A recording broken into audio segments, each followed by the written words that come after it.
wabarakatuh. Alhamdulillah nahmaduhu wa nasta'inuhu wa nastaghfiruh wa na'udzu billahi min shururi anfusina wa min sayyiati a'malina may yahdihillahu fala mudilla lahu wa may yudlil fala hadiya lahu. Asyhadu an la ilaha illallah wa asyhadu anna Muhammadan abduhu wa rasuluhu. Allahumma shalli ala Muhammad wa ala Muhammad wa barakatuh. Qul ta'ala karim a'udzu billahi minasyaitonir rajim. Laqad kana lakum fi rasulillahi uswatun hasanah. Wa ta'ala anikahu sunnati faman raghiba an sunnati falaysa minni. Sadaqallahu wa sadaqa rasulul karim. Hadirin jamaah salat subuh Masjid Baitul Izzah yang dirahmati Allah SWT, bersyukur bahagia kita bisa menunaikan ibadah salat subuh dengan berjamaah. Tentu ini adalah sebuah pahala yang sangat besar. Ini adalah sebuah bentuk kenikmatan yang tadi saya bacakan surat Inna anzalnahu fi Lailatul Qadr. Lailatul Qadri khairun min alfi syahr. Tanazzalul malaikatu war-ruhu fiha bi rabbihim min kulli amrin salamun hiya fajr. Salat yang disajikan langsung oleh para malaikat tentu punya keutamaan tersendiri buat kita. Wabil khusus Islam, kalau salat subuhnya sudah seperti salat Jumat, rasanya ayat yang sering kita dengar, idza jaa nasrullahi wal fath wa ra'aitan nasa yadkhuluna fi dinillahi afwajan fasabbih bihamdi rabbika wastaghfir innahu kana tawwaba. Rasanya kalau salat subuh ini sudah seperti salat Jumat di berbagai tempat di bumi ini, tanda-tanda yang kelihatannya sudah banyak berbondong-bondong ke dalam Islam ini, dalam dakwah Islam ini, ke dalam sunnah Nabi Muhammad SAW. Tentu inilah kerinduan kita, harapan kita, mudah-mudahan sholat subuh kita makin hari makin ramai, makin penuh. Dan tugas kita tentu dakwah ini tidak pernah berhenti mengajak orang sholat subuh, gitu ya.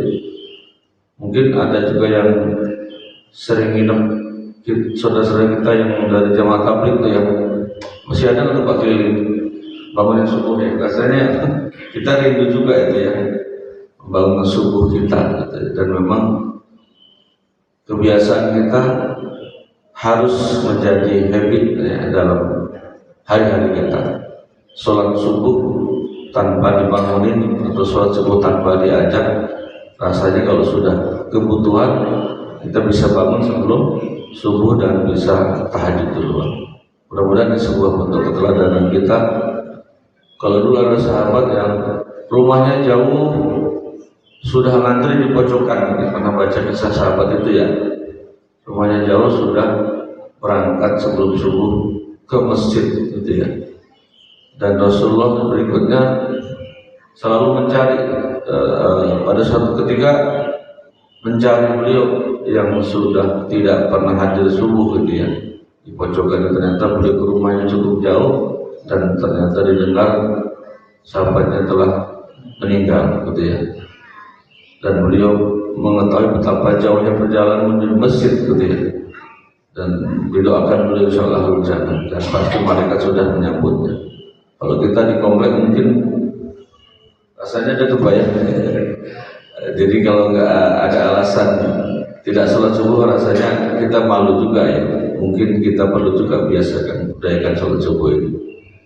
Ada berbagai nilai bentuk-bentuk keteladanan yang disampaikan Rasulullah SAW, yang tentu ini adalah belum menjadi kenyataan ya. Tapi yakinlah suatu saat nanti dengan ayat tadi, idza jaa nasrullah, maka apabila umat telah berbondong-bondong dalam Islam, berarti dakwahnya sudah sukses, sudah berhasil ya, sudah mampu mendatangkan orang banyak sholat subuh di masjid. Mari kita song-song, mari kita jangan putus asa, jangan lemah. Mari kita terus mengajak kepada kebaikan ini. Dan momen bulan ini, bulan Rabiul Awal, tentu kita telah banyak mengetahui momen di mana dilahirkannya Nabi Muhammad SAW. Yang menjadi kebaikan kita adalah kita menghidupkan kembali ihya sunnah, menghidupkan sunnah-sunnah Nabi. Mana yang belum hidup di zaman ini, mana yang belum tampil di zaman ini. Ya. Kalau ayatnya kan sudah sering kita dengar para khotib, para ustaz berceramah, "Wallazi arsala rasulahu bil huda wa dinil haq liyudhhirahu 'ala dini kullihi walau kalal musyrikun walau kalal kafirun walau kalal munafiqun." Artinya apa? Liyudhhirahu, idharuddin, bukan ikhfa, bukan idgham, tapi idhar. Idhar itu nyata ya bacaannya, bukan ikhfa atau berenung atau berdengung atau idgham enggak jelas gitu. Nah, dalam menyampaikan dakwah tentu harus jelas. Wallazi arsala rasul bil huda wa dinil haq, dengan petunjuk, dengan huda dan dengan kebenaran. Kalau disampaikan dengan kebenaran, dengan nyata, insya Allah kita akan membawa petunjuk itu. Lihat din kullihi, ya, sampai din ini tampil semuanya di muka. Hari berbahagia pada kesempatan subuh ini, banyak sisi keteladan Rasulullah SAW yang harus kita terapkan dalam hidup. Laqad kana lakum fi Rasulillahi uswatun hasanah. Tapi kadang kita mengamalkannya masih sebagian-sebagian. Ya. Padahal harusnya ketika kita mengakui shollu kama ra'aitumuni usolli, sholatlah kamu sebagaimana aku sholat. Berarti apa maknanya? Maknanya apa? Berarti dalam aspek kehidupan harus mencontoh Rasulullah SAW. Karena ayatnya jelas, laqad kana lakum fi Rasulillahi uswatun hasanah. Sungguh ada contoh teladan terbaik dari Rasulullah SAW. Tapi kata Habibullah hanya ambil sebagian. An-nikahu sunnati faman raghiba an sunnati falaysa minni. Nikah merupakan sunnah Rasulullah SAW. Kita hanya ngambil sisi sunnahnya. Kalau pas nikah menerapkan secara penuh ya. An-nikahu sunnati faman raghiba an sunnati falaysa minni. Kalau nggak penuh, bukan termasuk dalam golongan itu. Kita sudah jelaskan. Nikah itu sunnah, bukan siapa yang menikah nggak sesuai sunnahku berarti bukan termasuk dalam golongan itu. Nah, ini kadang kita maknanya nggak total gitu. Harusnya kan udkhulu fi silmi kafah, totalitas. Berarti mencari rezeki dengan cara-caranya Rasul, berdagang caranya Rasulullah, bernegara caranya Rasulullah. Nah, itu yang kadang kita nggak ikuti. Shollu kama ra'aitumuni usolli. Kita sudah jelas seperti itu, tapi kita ngambilnya sebagian-sebagian. Di ayat juga begitu. Bahkan dikatakan yuharrifuna al-kalimat amma wadhi'i. Kamu ngambil sebagian-sebagian dari syariatku dan kamu menyimpangkan dari sebagian yang aku inginkan. Nah, ini kita tentu perlu mengkoreksi, mengevaluasi. Sudahkah kita melakukan upaya dan budaya ini dalam aspek kehidupan nyata? Kalau mengambil contoh keteladanan kepada Rasul harus totalitas tidak utuh dalam aspek kehidupan. Nah, pada kesempatan ini ada satu contoh aspek yang bisa kita pelajari dalam keteladanan Rasul adalah dalam kepemimpinan. Mungkin sekarang ini menjadi tema yang sangat nyata ya, keteladanan dalam kepemimpinan. Rasanya rindu kita punya pemimpin seperti Rasulullah SAW. Mungkin belakangan ini ingin negara kita yang sudah 80 tahun merdeka ini segera tampil pemimpin yang mampu menyatukan, menyelesaikan masalah. Tapi yang terjadi di momen usia 80 tahun ini, kita merasakan inilah yang terjadi. Rasanya makin habis sumber daya kita, efisiensi di mana-mana, nggak di pemerintah dan berdampak ke swasta, dan mungkin juga secara aspek ekonomi nggak banyak bergerak ya. Dan inilah yang kondisi yang harus kita alami, yang harus kita lakukan muhasabah ya, evaluasi kenapa terjadi demikian. Kalau dalam usia kita 80 tahun itu mungkin sudah, bayangan kita sudah sepuh ya, sudah sangat tua gitu. Dan momen begitu langka juga ya Pak ya. Kalau umurnya 80 tahun itu Masya Allah seperti apa. Tapi momen-momen usia yang semakin tua ini harusnya sudah semakin memberikan legacy, apa namanya legacy, pewarisan. Kayak kita anak cucu kita harusnya sudah menikmati ya hasil kerja keras kemerdekaan yang lalu, buah kemerdekaan yang lalu setelah 80 tahun, menikmati kemajuan-kemajuan zaman ini. Kalau kemarin indeks kita di Asia Tenggara saja, kita sekarang sudah di bawah Vietnam, ya, aspek skill, ekonomi dan sebagainya. Pendidikan apalagi, mana saya baca Vietnam begitu tingginya memperhatikan guru, gitu ya, sehingga mereka sudah bangkit dari keterpurukan. Nah kita juga mesti malu juga melihat tetangga kita. Dulu Malaysia belajar ke kita, ya, tengah-tengah. Sekarang kita belajar keluar, ini apa yang terjadi tentu. Dan skill kehidupan kita makin hari makin hilang nih. Kemarin saya sempat mengikuti acara seminar dengan Pak Yasirli, Menteri Tenaga Kerja kita. Itu 5 tahun mendatang job kerja ini sudah mulai hilang gitu, yang ada saat sekarang ini. Jadi memang anak-anak kita kadang miris juga ya, dibekali dengan apa lagi nih pekerjaan ke depan, skill-skill yang ada. Tapi kalau nggak ada, kita nggak mampu melakukan transformasi pendidikan anak ini, ya tentu akan ketinggalan ya dengan berbagai aspek pekerjaan. Kalau sekarang di dunia luar, kerja di Jepang sudah membuka gitu ya, kerja di Korea, kerja di mana, mungkin jangan-jangan tagar apa namanya Indonesia pulang kabur aja dulu, itu benar-benar nyata ya rasanya. Anak-anak milenial kita, generasi kita sudah diiming-iming kerja keluar, dan mereka menawarkan berbagai fasilitas kan. Nah, ini yang kita khawatirkan juga. Tapi benar juga sampaikan Pak Yasirli, kalau kita nggak cepat melakukan transformasi, terjadi disruption, berbagai lapangan kerja ini sudah nggak ada. Dan betapa banyak pengangguran anak-anak sekolah kita yang belum ketemu kan lapangan pekerjaannya. Ini sesuatu yang kita patut ya totalitas melakukan aspek-aspek semacam ini, di mana letak pengelolaan negara ini, kepemimpinan ini, sehingga menjadi baldatun thayyibatun warahmun ghafur. Kalau dulu Umar bin Abdul Aziz rasanya rindu ya, 3 tahun kepemimpinannya sudah makmur negaranya, sudah nggak ada yang terima zakat, sudah diekspor zakatnya keluar, masya Allah. Ini 3 tahun ini, rasanya kita rindu mulai melakukan itu. Apa sih yang salah, apa yang tidak benar gitu ya. Kalau kita 80 tahun ini masih muter-muter aja gitu ya. Ya itulah, kita perlu melakukan apa bahasanya ya, mungkin ya kembali ke sunnah aja lah gitu ya. Insya Allah akan benar. Yang pertama ini padahal ini sudah sering kita dengar bahwa Rasulullah punya sifat apa yang tahu, sidik, amanah, tabligh, fatwa. Rasanya kalau kembali ke sini saja, shallu kama ra'aitumuni usolli, berdakwahlah kamu sebagaimana berdakwah, berhajilah kamu sebagaimana berhaji. Kayaknya cepat itu gitu ya. Tapi kalau masih muter ya mungkin kita nggak ketemu. Sunnahnya sudah ada, tapi belum apply dalam kehidupannya. Yang pertama tentang sidik, satu hal ya, tentang kejujuran. Sifat jujur, sidik ini ya jujur dalam tindakan, ucapan, perbuatan satu gitu ya. Punya integritas ya antara menyatu dengan perkataan dan kejujuran.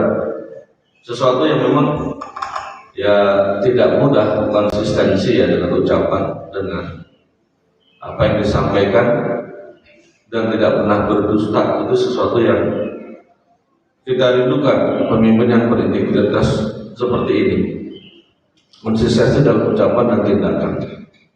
Kalau bicara kesederhanaan, bicara efisiensi, ya kan, bicara hal yang lain mungkin bisa melakukan itu. Yang sekarang dituntut kan kondisinya itu ya, tiba-tiba anggota DPR diserang, tiba-tiba kantor DPRD dibakar, kayaknya nggak nyambung gitu ya. Ya kan yang dituntut mungkin efisiensi, sekarang susah dan berbagai daerah naikkan PBB gitu ya. Kemarin kasus di Pati, ini kan boleh rentetan ya, karena daerah dipotong anggarannya hampir 50%. Lalu dari mana sumbernya? Mereka berlomba-lomba menaikkan PBB, kan gitu ya, hampir 250%, itu kan. Sehingga apa terjadi? Ya memang itu kondisinya, jadi kalau saya dengar dialog-dialognya di media, di radio, di mana tuh, ya kondisi daerah juga nggak punya sumber katanya. Kalau daerah perkotaan seperti Depok ini, sumbernya dari pajak ya, pajak dan retribusi daerah, itu kira-kira. Tapi ada hadis juga yang semakin sering memajaki dan berangkat sumbernya dari pajak, tanda-tanda kehancuran gitu ya, rakyatnya makin sengsara dengan pajak dan retribusi. Tapi itu kenyataannya ada Pak, daerah-daerah yang minus, nggak ada sumber pendapatan atau sumber daya alam, ya dari situ. Tapi satu sisi bupatinya juga nantangin rakyatnya gitu ya. Mungkin sudah jadi rahasia. Silahkan kalau mau demo 50.000, 5.000, 50.000 ya. Kalau saya dari situ juga ya. Nah ini rasanya, ternyata memang nggak mudah menjadi pemimpin gitu ya. Dalam tindakan ucapan gitu ya, membuat orang marah gitu ya, membuat orang demo, membuat orang jadi merusak. Nah ini kepemimpinan kita diuji dengan hal ini. Ya, ini kan baru setahun kan ya, masa kepemimpinan 2025-2030. Rata-rata kan ya pilkada serentak kemarin hampir 400 lebih kabupaten kota ya. Baru kemarin kita berangkat diuji dengan itu. Nasional juga begitu. Ini apa yang terjadi? Nah, itulah tadi mungkin satu hal, mengambil sifat Rasul dalam kejujuran, sidik tadi ya, menyampaikan kebenaran. Selesai harusnya baik. Kalau itu saja kita dilakukan. Nah ini yang terjadi, kita belum mendapatkan satu keteladanan, satu contoh yang berintegritas dalam memimpin negeri ini.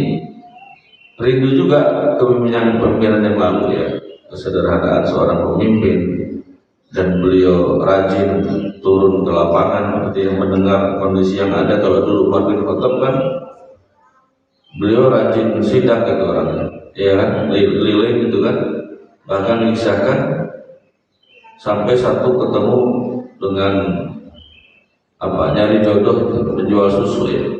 Nah penjual susu itu beliau dengerin, tapi dialog anaknya itu kan disuruh nyampur dengan apa, air kan, udah tambahin aja nah, biar susunya banyak, untungnya banyak.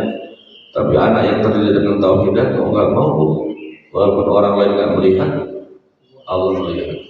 Dan ketika mendengar itu, Umar langsung melamar buat anaknya. Itulah Umar bin Abdul Aziz jadi seperti itu. Jadi ada juga kisah apa tuh, waktu Rasul itu sang pengembala juga ya, mungkin Pak cukup baca, cukup mendengar itu. Nah ini Bapak Ibu sekalian, kondisi kebenaran sidik ini telah ditampilkan juga dalam sejarah. Rasulullah selalu mendapatkan gelar Al-Amin, gitu ya. Dulu zaman sebelum beliau diangkat Rasulnya sudah jujur dalam berdagang. Nah ini satu aspek bisnis dagang, jujur, masuk, masya Allah berkah yang ada.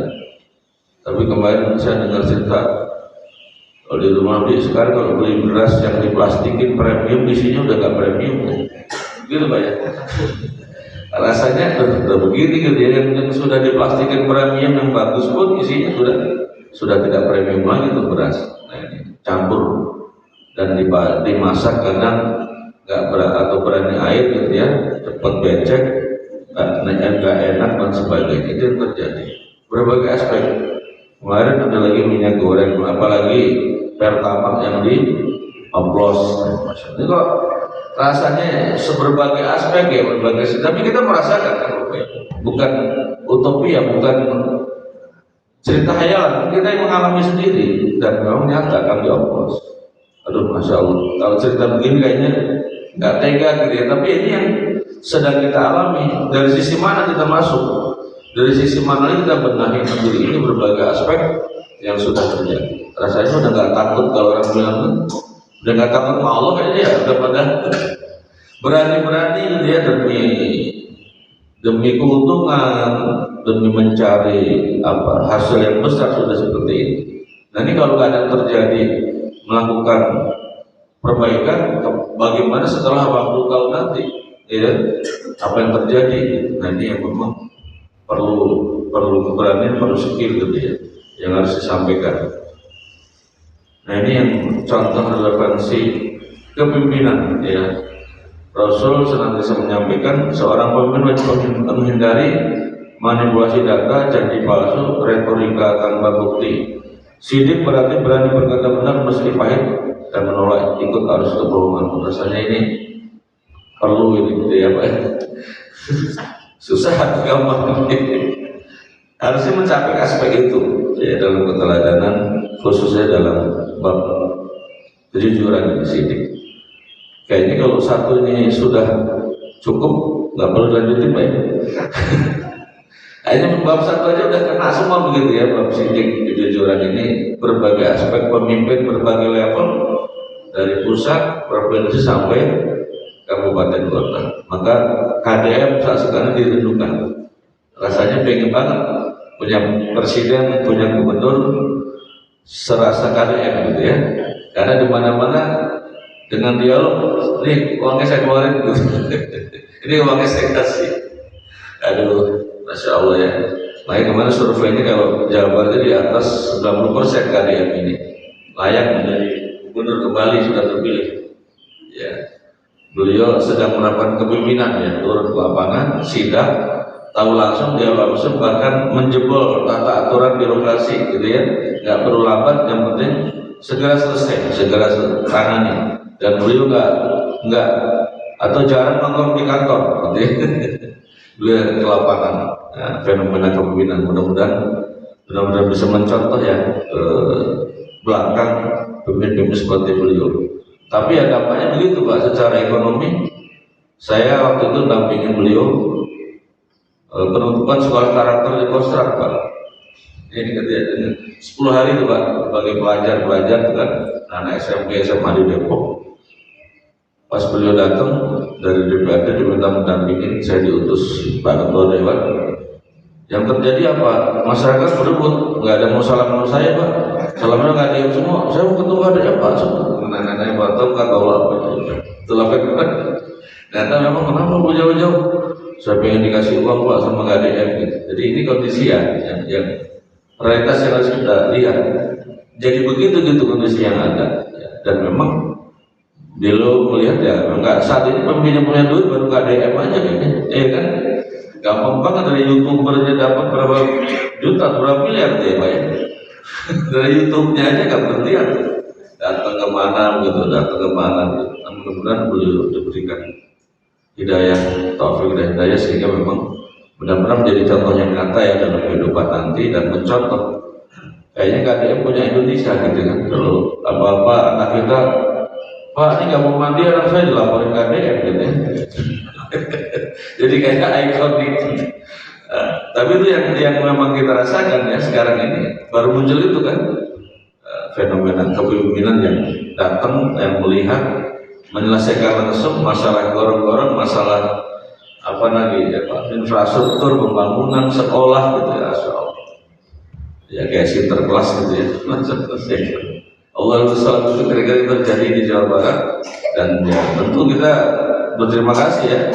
Rasanya belum bisa seperti itu ya Pak ya, banyak pemimpin yang ada memang ya duitnya orang ya.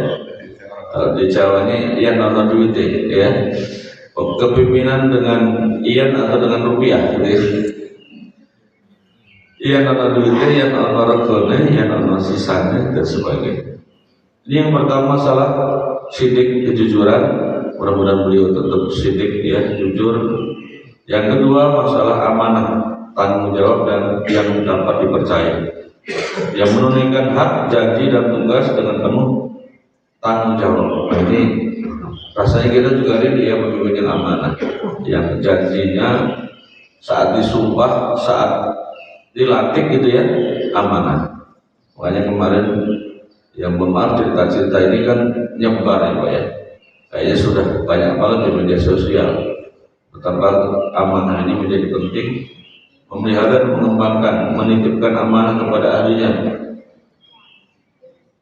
Dia merasa senang dan merasa percaya amanahnya akan dijalankan lebih baik lagi. Tapi yang terjadi apa?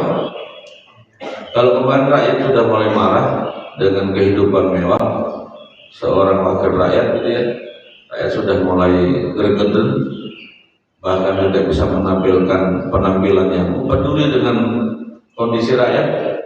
Sekarang sudah mulai mengembalikan dan ingin mengambil mandat, bahkan sudah mulai menantang kalau bisa jangan lulusan SMA dah, wakil rakyat harus lebih pintar. Benar ya Pak ya?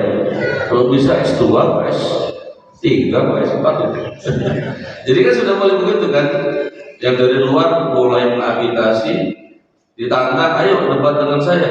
Ternyata masyarakat pakai terbuka. Dulu kayaknya belum dapat hal begini Pak ya, di era digitalisasi yang begitu terbuka ini. Kita dipantau oleh rakyat gitu ya, dia mewakili siapa kemarin dari perempuan gue ya, salah bapak yang ada segala lihat, wah itu tampil terus di TikTok di apa ya Pak. Ternyata sudah begitu tuh, hati-hati juga kita.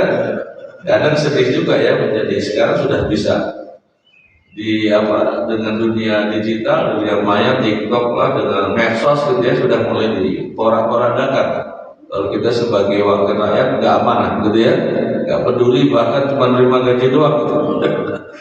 Sedih juga gitu. Waduh, kayak berat juga jadi wakil rakyat sekarang gitu ya. Dari pendidikan sudah dikoyak-koyak, nggak boleh dilihat Pak ya. Itu kayaknya sedih juga. Tapi banyak pelajaran di luar minggu-minggu terakhir bulan Agustus Pak ya. Sampai sekarang kemarin saya juga di kantor masih online ya, masih WFH, masih dijagain dari pasukan Kodam Jaya tuh. Jadi kemarin sidang paripurna, penutupan sidang masih pakai virtual gitu ya. Khawatir juga mungkin ya di Dewan kemarin juga mau di demo tanggal 1, tanggal 3 untuk dialog, sedang diperbaiki, dibetulin. Memang tunjangan perumahan menjadi bagian yang sebenarnya dari dulu ya Pak, cuma karena kemarin pemicunya aja itu dari 2004, itu kan PP Pak, peraturan pemerintah. Kita kan terimanya given gitu ya, nggak pernah melihat isi amplopnya Pak. Jadi terimanya langsung aja gitu, ternyata ada yang dipermasalahkan. Mungkin sedang dilakukan, berarti kan ada perbaikan. Kalau PP kan berarti harus pusat Pak ya, pusat buka daerah kan terima aja nih karena peraturan, lalu muncullah itu. Dulu saya waktu tugas di DPRD Semarang, karena pemerintah daerah nggak menyediakan fasilitas rumah dinas, digantilah uang sewa rumah. Kira-kira bahasanya begitu Pak. Saya dulu tinggal di Semarang, ya mungkin bisa nyewa beberapa rumah yang ada, atau bahkan saya tinggal di dekat kantor ya, kontrak apa saja.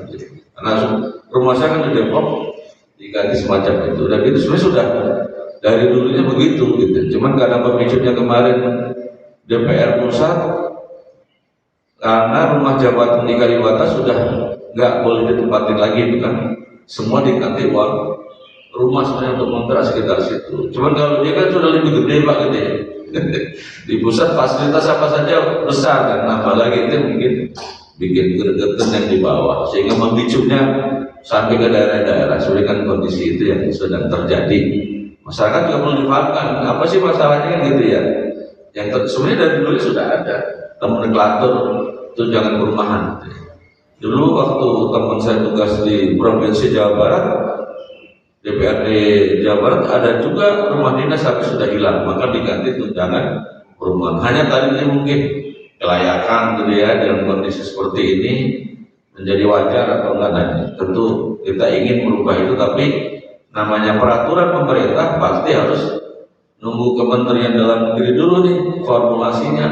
Cuman kan dibuat ke depan, kalau nggak besok dibakar kayaknya, itu ada yang numpangin kan. Ya pasti perbaiki, tapi kalau tiba-tiba harus dibetulin kan nggak bisa juga. Sumbernya dari mana, yang dikurangi apa, yang ditambah apa, ini perlu dipelajari. Ini kira-kira realitas yang ada. Mudah-mudahan kita menjadi juga teredukasi Pak ya, nggak tiba-tiba ngebatalkan ke gedung dewan gitu. Seperti Makassar tuh mungkin satu hal mungkin habis ya, di mana lagi tuh sumbernya, sebentar lagi nggak ada sumber, hampir 50% Pak. Mandek seperti saya di Depok ini, hampir 2 bulan ini nggak kegiatan.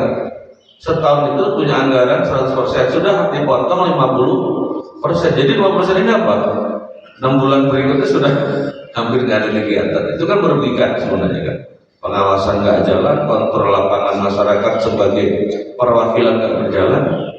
Tapi inilah kondisi yang ada, karena atasnya sudah mau bangun 50, transfer ke daerahnya dikurangi tadinya 100 menjadi 50, kira-kira gitu ya. Oh my God.